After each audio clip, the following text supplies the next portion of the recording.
What's happening, everybody? I'm back. It's me, your resident supervillain, Mr. J. Washington, and I'm here with my review for the Season 4 premiere of Black Lightning on the CW. Now, if you have not seen this episode yet, come on back because there will be spoilers. I apologize for the delay in getting this up. I've been kind of busy, a lot of auditions and things I've had to take care of. But this is an exciting and somber thing at the same time because I'm excited Black Lightning is back. I'm happy this show is back, but I'm sad because this is the final season. When it's all said and done, that's it. There is no life on HBO Max. There's no life after except for the Painkiller series. But as far as Black Lightning as a show, it's done. Everything from what happened in the occupation in season 3 and the war with the Markovians and whatnot, I was always interested to see how this would carry over, as I am with many of the CW shows when they finish a season and head into the next. But more specifically now, with these shows that are still in the Arrowverse, as I will always call it, or the Berlantiverse, if you will. I refuse to call it the CW-verse. I'm not doing that. Not at all. But now things have to be addressed with crisis. And I always wondered now, how are each of the shows that were involved in it, that are in this entire shared universe, going to handle that? Now, Black Lightning was always an interesting one because, of course, it was never meant to be it was never meant to be in the universe per se, but it is now because of everything that happened. And it started off in a pretty good way. We see Jeff at Henderson's grave, and he's talking to the apparition of his father, and he tells his father Black Lightning's dead.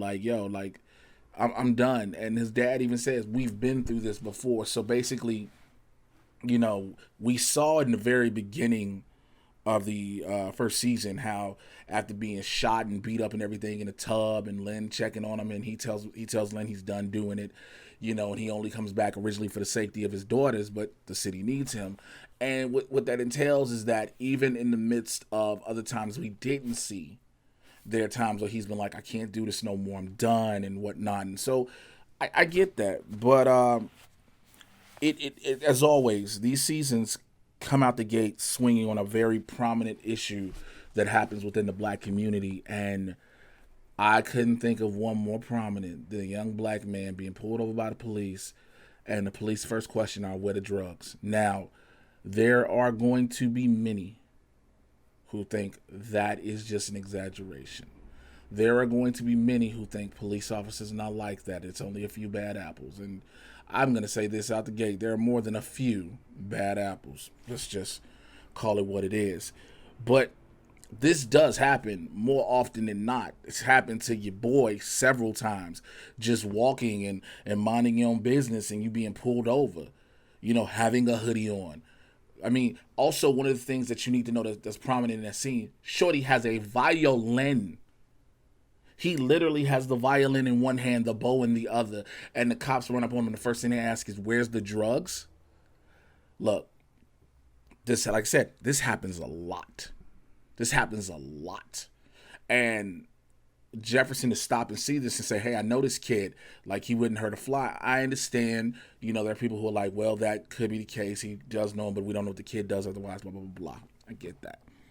But when the cops draw their guns on Jefferson, again, all these are procedural things that, yes, will happen with the police. They'll tell you to get back in your car. Yeah, absolutely. They'll tell you to stand back. He says no. They, sometimes they won't draw their pistols, but I think and I say sometimes because sometimes, yes, they do. But when we see Jefferson snap, and I'm tired of this, and fries the cops, I was like, yo, fam. I literally thought the same thing, but I think pretty much everybody thought hey, bro, there's a dash cam that just caught all of this. We know the cops weren't wearing body cams, but I'm like, there's a dash cam that just caught all this. Then he fries the car and everything. And what we find out, too, is that Jefferson got a new ability. He can mind wipe people, which we've heard of, from tales of insane asylums, sanitariums, whatever you want to call them, how electroshock therapy has been used to remove memories, to jumpstart memories, if you will.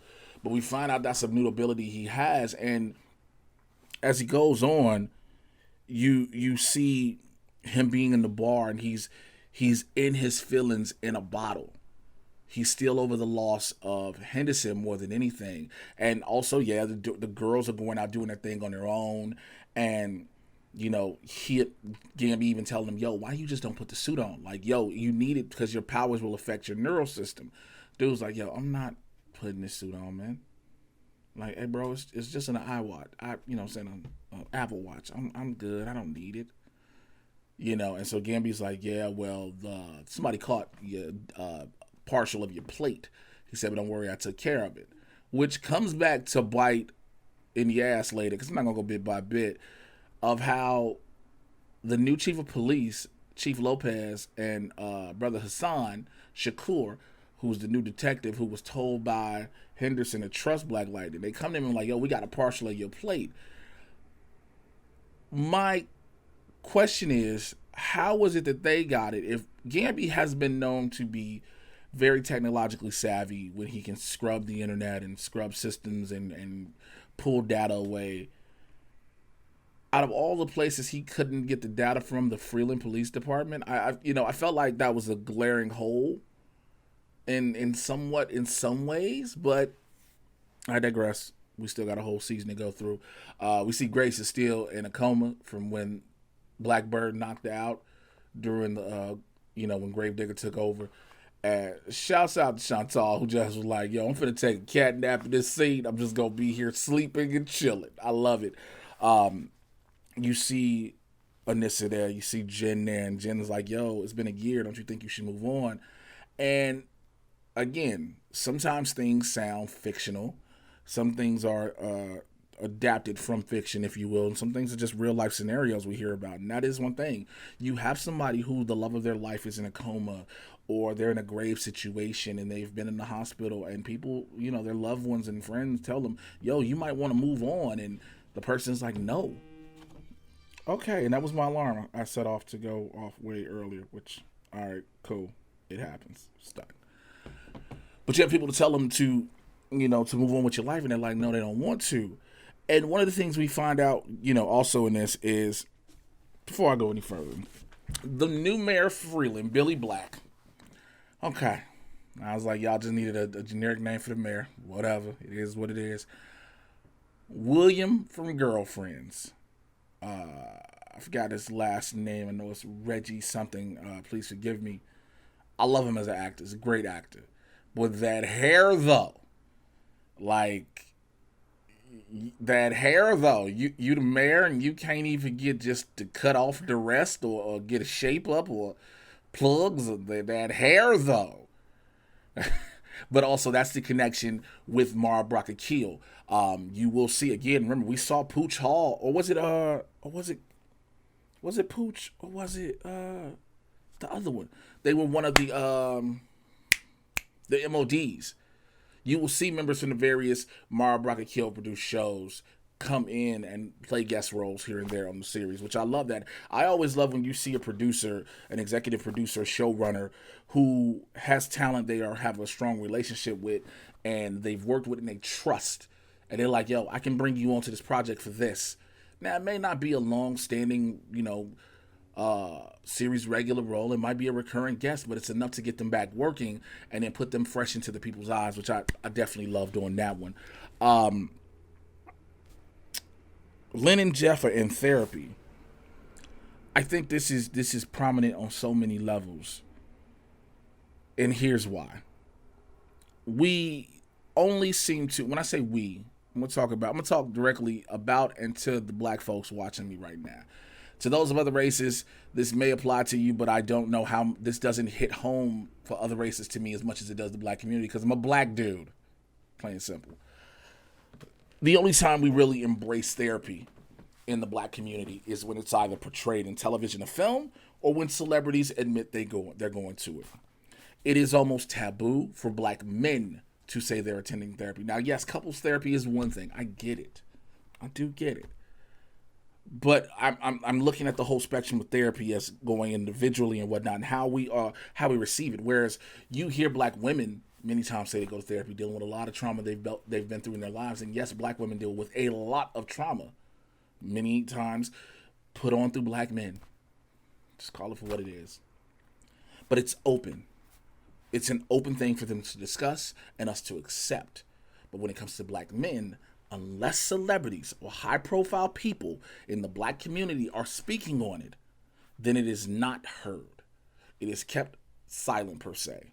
I personally, I don't consider myself that prominent and high profile in the black community. I'm blessed and fortunate enough to work with the press to cover stuff, but more so be on TV and film, television and film, having an acting career, being in commercials, movies and stuff like that. And so I have somewhat of a minuscule notoriety, but I also am open about my therapy. But I've been open about me going to a therapist pre my celeb, if you will. And as you can see, I really don't call it that, but I don't know any other word to describe it as. And I'm glad we do this. Now, I want to know if we're going to go further as far as Jefferson going solo, because again, we see him and Lynn together. But Jefferson, as we're finding out, is dealing with PTSD. He's dealing with a lot of emotional breakdown, a lot of stress, a lot of traumatic situations. He's lost his best friend and his brother. Jefferson Pierce is the only child. Bill Henderson was his friend 20 plus years, if not more, in Freeland. So he loses that. He feels like he's losing his daughters because he doesn't want them in the superhero vigilante world, but he wants a regular family life they're pushing aside. He feels like he's losing his wife. He's lost control of everything he thought he had control over, and that happens. And so for us to finally address that in a sense, I pretty much dig it. We finally get to see Tobias well back. Shouts out to Marvin Cron John Jones III. Brother, you always do an excellent role in this project. I love your portrayal of Tobias well. And we got him going the Kingpin route, if you will. And I know, yes, two different properties. But the reason I bring up Kingpin is because Wilson Fisk is known as a philanthropist. He's known to give back to the community, especially when it comes to Hell's Kitchen. He's known to help rebuild things when all the while his devious undertones are to kill Spider-Man but in this case for Tobias Well, he wants to destroy Black Lightning and unravel him completely. And also, as we find out later, he uses his reach and his money to make full donations to Bowman College. Dr. Lynn Stewart works there, and she sees him in the end. And again, as when Black Lightning, when Jefferson is with Nissa and Lynn, finds out that Tobias is actually out here alive in these streets. Anissa's like, yo, we need to kill him. So is Lynn. Jefferson's like, no, we're not going to kill. Anissa but has to tell Jeff, hey, pimpin', listen, daddy, I know you don't want to hear this, but weeding off people before. Survival, fam. Survival. And they're saying kill him because, of course, Tobias knows who the whole family is. That is a secret he keeps. And as Anissa says, that's dangerous for him to have that secret and run freely while he's playing a philanthropy role. So, and Jefferson is against it. He's adamantly against it, like, don't kill him, don't kill him. You have also Lala out here still running the streets with the 100. I think we need to remind Lala that it is 2021. Here's the thing. I love your soundtracks, the music. Yo, they spent dumb money on the soundtrack for this episode alone. But somebody got to tell Lala, yo, dressing like an episode of Three's Company, bruh, ain't it no more. Like, I get you in Atlanta Light. I get you in the blackest part of Georgia. However, the car you can keep. The clothes, Forrest Gump and Bubba are asking for them back. But I love what Will Cutler does is Lala, again, coming back and just being, he wants to make sure he's still got the 100 on the streets and they're drug trafficking and also, so I'm assuming green light trafficking, as well as getting meta weapons to stay up, which Lala is a meta himself in a sense. Which brings me to another thing. And I've said this before, I think. I understand this. A lot of these shows do different things thematically, especially when it comes to superhero shows. A lot of shows are for sure to remind you they're a superhero show. Other ones not so much. With Black Lightning, it tells you this is a family drama with superheroes, and the superpowers is a small caveat after the fact. I get it to an extent. Here's why I say that. And again, I understand visual effects are a thing and the budget is a thing. I get that. When you see Lala in the car after, the drug bust goes bad and sideways, and the goons are like, yo, what is he doing? And Devontae's like, he's trying to figure out which one of y'all he's going to kill. I can see that, and I'm cool with seeing him do that. But I would love to see him talk to the apparitions of the people that are on his chest. He's a tattooed man, and that's the thing. He talks to the people on his chest. Also, I do get another big thing. All of the superhero shows we watch this season, no matter what show it is, you are going to have to truly pay attention to the amount of people and placement due to COVID protocols and regulations. It will be rare, if anything, if you see two cast members extremely close to each other. Now, you might see them, the cast themselves, because they were for sure staying quarantined. They were staying quarantined to make sure they got everything done.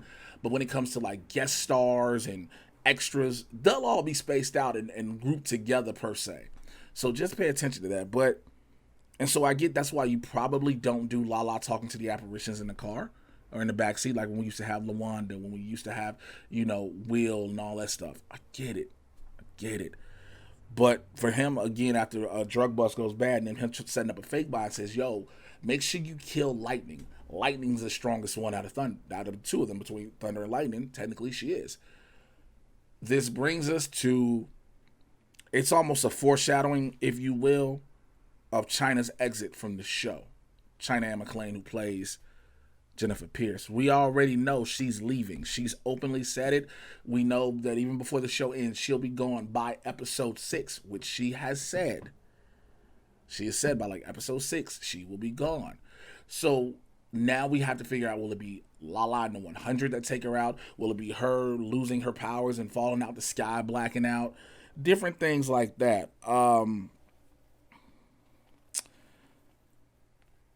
I wonder what else was there. Oh, so after the drug bust and that Lala sets up a fake bust and Jennifer gets shot and they're back in the new lair, which by the way looks super dope. Because again, remember, I think Gambi's shop is blown up from everything. So now I want to know where the new lair is. I want to know what are they using. I get it. Yeah, we had a bunch of underground tunnels, so anything under there could set it up. But at one point, you have Jeff who's upset about this, saying upset about Jennifer getting shot. Like, yo, y'all shouldn't be out there if she wouldn't have got shot. But Anissa's like, yeah, Uncle Gambi said, had she not learned to control her abilities, she wouldn't be healing. She'd be dead right now, basically. So you have Jeff like, yo, I want to see who shot her. Goes to find out who shot her, beats this man's ass in a full suit. Then ask him, are you right or left-handed? Said, don't matter, and proceed to shock the shit out of him. Which, again, brings up Brother Hassan Shakur and Chief Lopez like, yo, Black Lightning's never done this twice, because earlier they go to see Black Lightning in the school when he's the principal. Again, because remember I said, Freeland PD picked up his plate. So will they finally be the ones to put 2 and 2 together that like seemingly the only 6'5" black dude that's tall and slim, and Freeland can be the only 6'5" black dude as Black Lightning with the same haircut and facial hair and everything? I mean, because like I've always brought that up. This is just a thing. You just wonder some things. Again, we have a long way to go. This is just the first episode of the season. There are so many things that can happen, so many things that can change. Again, Lynn is becoming a meta using Gravedigger's abilities. She's becoming a meta on her own. She's now altering her DNA and becoming a meta. How is that going to play out in the long run? Is she going to be back out here, Pookie and from New Jack City and Greenlight? Like, it keep calling me. Like, is she going to be back here doing that? What is, again, we've seen pictures. We're getting Blackbird more again. So are we putting Thunder on the back burner, getting more Blackbird? When do we eventually get Black Lightning in a suit? Because it can't be Black Lightning without Black Lightning. Which also, by the way, I do understand the stars sometimes get tired of their suits. Look, I brought this up with the Flash. Like, yo, bro, you didn't want to be in a suit no more. Like, they hired you for the Flash. I get it. When it comes to the Arrow, being in a suit. Black Lightning, you are the titular character as Black Lightning, but the story you're telling isn't more so, again, about Black Lightning. The caveat is the superpowers and superheroes. It's more about the Pierce family, so I get it. However, if you keep finding out, let's say somebody get their memory back, right? What happened? Some 6'5" black dude with a mini S curl and a nice looking beard came in and electrocuted everybody. Yeah, computer, pull up all 6'5" black dudes we got with a light little minimal S curl and a nice beard. Okay, and put two and two together. But nonetheless, I want to know what you thought about this episode, the season coming back, in the comments below. All right, like, subscribe, click on the notification bell. Are you interested to see how this all plays out and ends, or have you given up a while ago? Because I know what happened. I saw this. A lot of people had stopped watching Black Lightning. A lot of people weren't even watching it. But during this whole quarantine, COVID-19 period, safe and at home orders, many people started, binging it on Netflix. And that's mainly due to, in part, my homeboy Jordan Calloway, who plays Painkiller, them using him shirtless as the picture. Yeah, dog, we get it. It was you. Me and Jordan, we clown every day, texting each other and just whatnot. So it is what it is. But I just want to know how you all think about it. All right. So be sure to follow me below. Twitter and Instagram is Mr. J Washington. Subscribe to the channel here. Check out the Mad Titan podcast where I get you caught up on all the things happening in the Marvel and DC live action and cinematic universes. It is Barbershop Talk for Nerds. Come on in that convo. And every Tuesday and Thursday, live, 2 p.m. Pacific, 5 p.m. on the East Coast, it is Blurs in the Hood with myself and Winston A. Marshall. We talk about the world of pop culture, entertainment, sports, politics, real life news, and we do it from a Blur's perspective, and we are unapologetically black. All right, I'll holler at y'all next week. Take care. I'm out. Bye.